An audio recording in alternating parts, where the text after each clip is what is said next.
So next हमको पढ़ना है impact of TRIPS on Indian economy या फिर इंडियन इंडस्ट्री। तो जो ट्रिप्स है which was related to your intellectual property rights, वो उसका जो है इंडियन इकोनॉमी में जो है क्या इम्पैक्ट पड़ा है वो हमको अब देखना है। हमने पहले ही देख लिया कि ये जो अग्रीमेंट ऑन ट्रिप्स है वो क्या करता है, मेनली वो प्रोटेक्ट करता है आईपीआरस को। ओके, जो इंटेलेक्चुअल प्रॉपर्टी राइट्स है उसको मेनली वो प्रोटेक्ट करने का उसका काम है इन द फॉर्म ऑफ आप पेटेंट्स देख सकते हो, लोग पेटेंट्स फाइल कर सकते हैं। अगर कोई बुक का ऑथर है तो वो जो है कॉपीराइट्स जो है क्लेम कर सकता है, कॉपीराइट फाइल कर सकता है। Then we studied about trademarks वगैरह। तो इसमें जो है डिफरेंट तरीके के चीज़ें होते हैं जिससे कि जो है प्रोटेक्ट कर सकते हैं, ऑफ प्रोटेक्शन हम दे सकते हैं of any of your new ideas या फिर any of your creative technology या फिर कोई भी आपका प्रोडक्ट है, किसी भी चीज़ को जो है आप प्रोटेक्ट कर के रख सकते हो ताकि उसका मिसयूज़ ना हो। सो मेनली इसका जो है हम जो एम बना के इसको चले थे वो ये था कि नॉर्मल कंज्यूमर है उसको काउंटरफीटेड गुड्स जो है वो ना मिले, नकली गुड्स जो है वो उसको ना मिले। लाइक अगर आप एक लोगो देखोगे आपको पता होगा कि this is the original product.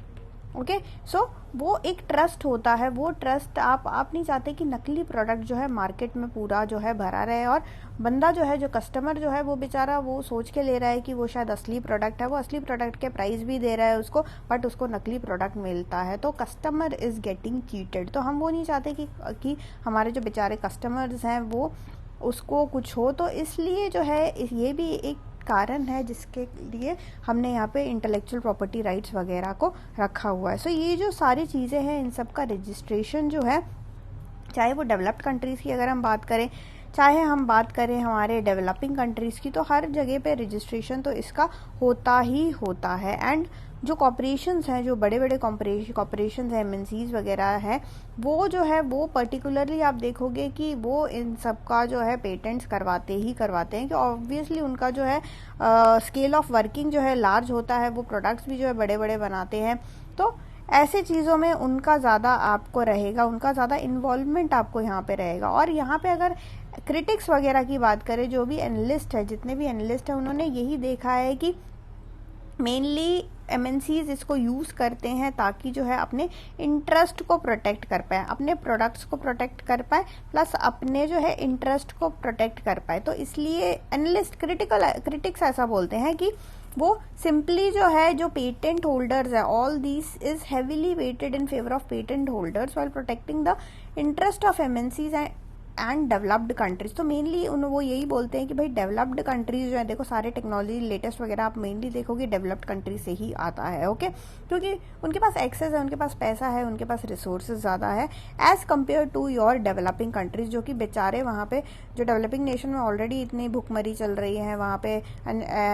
पे एजुकेशन का प्रॉब्लम चल रहा होता है, वहाँ पॉवर्टी बहुत ज़्यादा होती है, वहाँ पे ना सबके लिए जॉब अपॉर्चुनिटीज़ हैं। तो बहुत सारी दिक्कतें डेवलपिंग कंट्रीज़ में होती ही रहती है। तो वो बेचारे अपने में उलझे रहते हैं, उनके पास इतना रिसोर्सेज नहीं होता है। रिसोर्सेज, पैसा, ये सारा चीज़ें मेनली आपका डेवलप्ड कंट्री के पास ज़्यादा रहेगा। तो आप ये देखोगे कि ये जो सारे एग्रीमेंट्स हैं ये आपको थोड़ा फेवरेटिज्म लगेगा, थोड़ा सा पार्शियलिटी लगेगा कि भाई ये सारे जो है डेवलप्ड कंट्रीज़ के लिए ही बने हुए हैं, ऐसा आपको लगेगा। बट ओवरऑल अगर हम बात करें ट्रिप्स वगैरह की, तो ये जो प्रोटेक्शन है, प्रोटेक्शन मेनली हम एंटी कॉम्पिटिशन और एंटी लिबरलाइजेशन जो है इन सब से जो है this protection it is mainly characterised by all of this. और इसलिए हम ये बोलते हैं कि ये जो चीज़ है,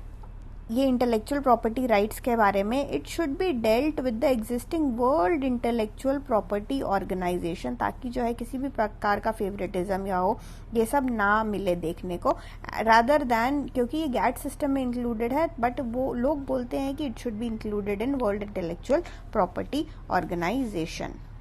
और अगर हम यहाँ पे इंडियन कॉन्टेक्स्ट की बात करें, तो इंडियन कॉन्टेक्स्ट में ये बोला गया था कि जो भी एग्रीमेंट ऑन ट्रिप्स है वो बहुत ही बुरी तरीके से जो है नेगेटिवली इफेक्ट करेगा हमारे इंडियन इकोनॉमी को और हमारे इंडियन इंडस्ट्रीज़ को, ऐसा पहले जो है वो बोला गया था। यहाँ पे अगर इंडियन इकोनॉमी की बात करें कि भाई इंडियन इकोनॉमी में कैसे, किस प्रकार से जो है पेटेंट वगैरह का ट्रीटमेंट रहता है, तो अगर हम इंडियन पेटेंट एक्ट की बात करें, इंडियन पेटेंट एक्ट जो है हमको 1970 में मिला था और इसमें ये बताया गया था कि ओनली प्रोसेस पेटेंट जो है it could be granted for a period of 5 to 7 years, जिसमें कि फूड, केमिकल, मेडिसिन ये सारी चीज़ें जो है वो इन्वॉल्व रहते हैं। ओके, तो इन अदर केसेस, इसके अलावा ये प्रोसेस के अलावा वाले जो केसेस है उसमें 14 ईयर्स का टाइम रहता है for both product as well as your process patents. Okay, so ये इंडियन पेटेंट एक्ट 1970 के बारे में हम बात कर रहे हैं यहाँ। हाँ, बट अगर हम यहाँ पे ट्रिप्स एग्रीमेंट की बात करें, जो ट्रिप्स एग्रीमेंट होता है उसमें जो प्रोडक्ट पेटेंट होता है वो ग्रांट होता है फूड, केमिकल, मेडिसिन इन सब के लिए, और उसका टाइम पीरियड जो होता है जनरली 20 ईयर्स का होता है। So this is under your trips.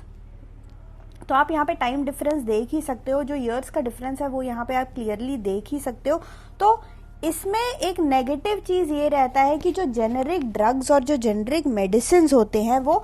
इस पेटेंट के एक्सपायरी से पहले आप नहीं कर सकते हो। तो आपको 20 साल तक इंतज़ार करना पड़ेगा कि ये जो पेटेंट राइट है जब तक एक्सपायर हो जाए उतने टाइम तक जो है आपको वेट करना पड़ेगा। और उतने टाइम के लिए जो फार्मा प्रोडक्ट्स होते हैं, फार्मा प्रोडक्ट्स यानी कि हम यहाँ पे मेडिसिन वगैरह की बात कर रहे हैं, सारे फार्मास्यूटिकल मेडिसिन वगैरह की बात कर रहे हैं यहाँ पे हम, तो उन सबको बनाना इतना इकोनॉमिकल जो है नहीं होगा। और जो पुअर लोग हैं वो पुअर लोगों को भी जो है ये चीज आपका नहीं मिल पाएगा। ओके, पुअर लोगों को इसका बेनिफिट जो है नहीं मिल पाएगा। तो ज़्यादा इकोनॉमिकल नहीं होता है ये यहाँ पे बनाना, क्योंकि इंडियन पेटेंट एक्ट और जो ट्रिप्स का जो टाइम पीरियड है वो उसमें काफ़ी ज़्यादा जो है आपका डिफरेंस।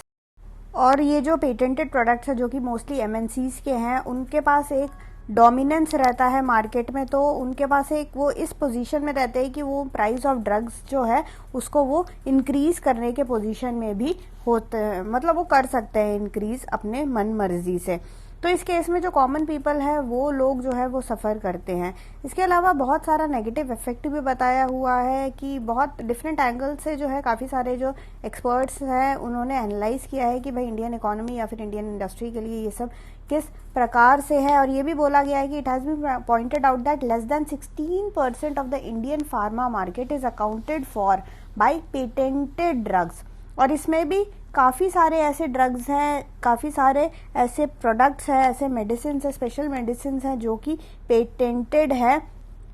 और अगर हम इस मोनोपोली की बात करें, इन सबसे देखो क्रिएट क्या हो रहा है, एमएनसीज वगैरह जो है, एमएनसीज जैसे बिग कंपनीज, इन ये तो है अपना एक जो है अपने प्रोडक्ट्स को, अपनी टेक्नोलॉजी को इन लोगों ने पेटेंट के नाम पे इन्होंने प्रोटेक्ट कर तो लिया, बट उससे जो है हमारा जो कॉमन पुअर जो लोग हैं, कॉमन आदमी जो है, मिडिल क्लास लोग जो है वो सब सफ़र करते हैं। उनको अगर दवाइयाँ चाहिए हो तो उनको नहीं मिलता। तो इस मोनोपोली पावर जो है एक जो बना हुआ है, इसका तोड़ क्या है? इसका तोड़ जो है हमारे गवर्नमेंट के हाथ में ही है। गवर्नमेंट बहुत सारे काम करती है जिससे कि प्रिवेंट कर सके इस तरीके के प्राइस हाइक को, कि एमएनसीज ने सोचा कि भाई मैं ये जो है ये एबीसी दवाई बनाता हूँ और इसका पेटेंट भी मैंने ले रखा है, तो मैं इसका डिमांड क्योंकि ज़्यादा आ रहा है, मैं इसका प्राइस बढ़ा देता हूँ। पहले ये प्रोडक्ट, ये दवाई अगर जो है 100 रुपये का मिलता था तो मैं इसको जो है इसका प्राइस जो है 150 रुपये कर देता हूँ। तो इस तरीके से वो अपनी मर्जी से बढ़ा सकता है प्राइस को। तो बट यहाँ पे जो है गवर्नमेंट के पास पावर है कि गवर्नमेंट जो है प्रिवेंट कर सकता है इस तरीके के प्राइस राइज को। और इसी के लिए जो है हम जो drug price control order, so government can issue a drug price control order, जहाँ पे जो है वो जो लाइफ सेविंग ड्रग्स है, लाइफ सेविंग ड्रग्स के जो प्राइजेस जो है बहुत ही ज़्यादा हाई होते हैं। काफ़ी सारे ऐसे प्रोडक्ट्स होते हैं, काफ़ी सारी ऐसी दवाइयाँ होती हैं, स्पेसिफिक दवाइयाँ होती हैं जो इंडिया में नहीं बनती, जिनको बाहर से अगर आपको इंपोर्ट कराना ही पड़ता है, बट उसका प्राइस जो है बहुत ज़्यादा हाई होता है। प्लस उस पर अगर पेटेंट ऑर्डर लग गया तो बस और पूछो ही मत। तो ऐसे केस में जो है गवर्नमेंट जो है इंटरवीन करता है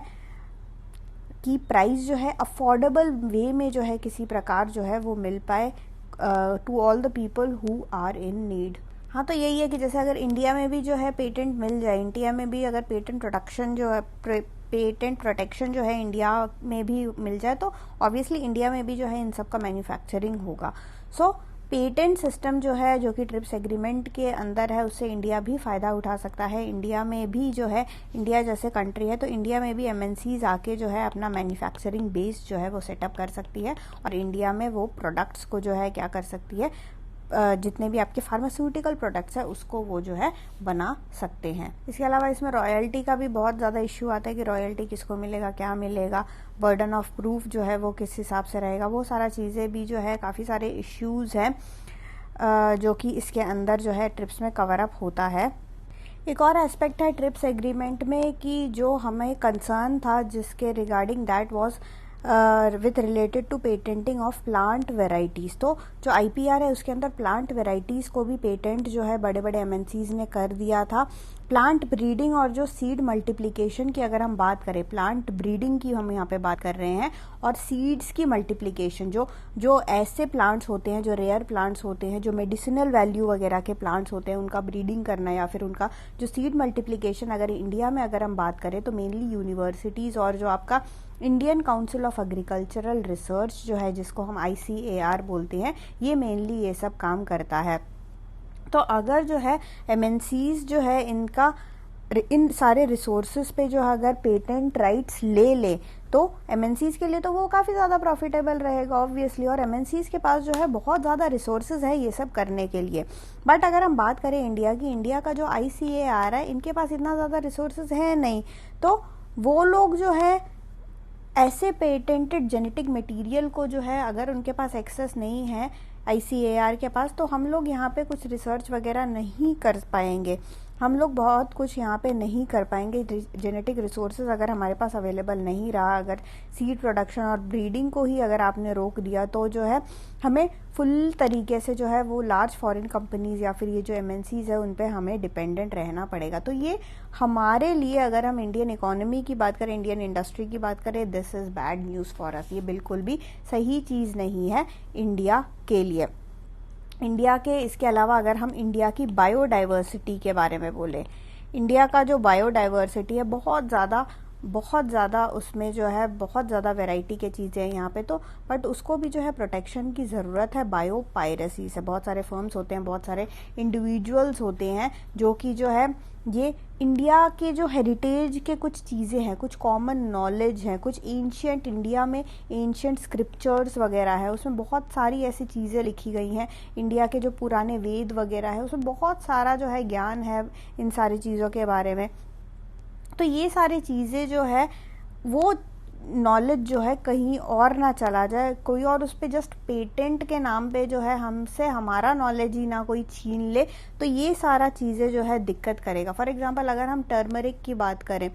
टर्मरिक या फिर नीम जैसे प्लांट वगैरह को जो है हम अगर कोई पेटेंट करवा लेगा अब्रॉड में, तो हमें तो ये दिक्कत होगा ही ना, हम क्या यहाँ पे नीम यूज़ नहीं कर पाएंगे क्या? तो ये सब चीज़ें दिक्कत रहेगा कि हमारा, क्योंकि हमारे इंडिया की चीज़ें हैं तो हम इंडिया की चीज़ों को ही नहीं बचा पा रहे अगेंस्ट दिस बायो पायरेसी। तो ये चीज़ जो है again it is not good news for our country. So TRIPS का जो अग्रीमेंट है, ट्रिप्स का अग्रीमेंट इसके अलावा ये प्लांट्स, पौधे, बायोडाइवर्सिटी पे के अलावा पेटेंट जो है माइक्रो ऑर्गेनिजम्स पे भी होता है, पता है? माइक्रो ऑर्गेनिजम्स जो है वहाँ तक आपने एक्सटेंड कर दिया है ट्रिप्स के एग्रीमेंट को, जहाँ पे है कि बैक्टीरिया जो होते हैं और वायरस जो होता है, फंगाई जो होता है, स्मॉल प्लांट्स और इवन जीन्स, इनको तक लोग जो है इनको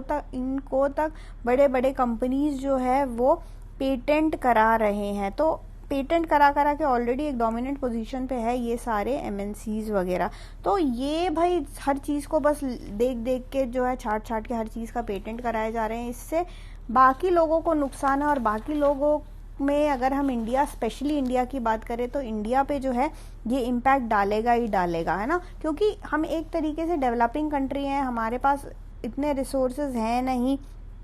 हमारे कंपनीज और अगर हमारे बायोडाइवर्सिटी को भी अगर आप पेटेंट कर दोगे तो वो that is not good news for us. तो ये इम्पैक्ट रहेगा, ये है इम्पैक्ट एक्चुअली ट्रिप्स का,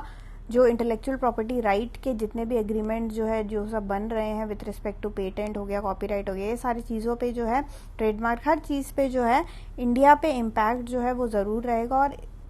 जैसे स्टार्टिंग में हमने बोला कि एडवर्स इम्पैक्ट ही रहेगा इंडियन इकोनॉमी पे। सो ओवरऑल अगर आप देखोगे, ओवरऑल यही दिख रहा है कि इंडिया को तो कुछ फ़ायदा हो नहीं रहा है इससे, इंडिया को नुकसान ही नुकसान हो रहा है कि ना हमें यहाँ मेडिसिन मिल रहे हैं, ना हमारे पेड़ पौधे नहीं हो रहे हैं, ना ब्रीडिंग करने को कुछ मिल रहा है, ना जेनेटिक मटेरियल मिल रहा है। तो ये सारा चीज़ें is bad for our country.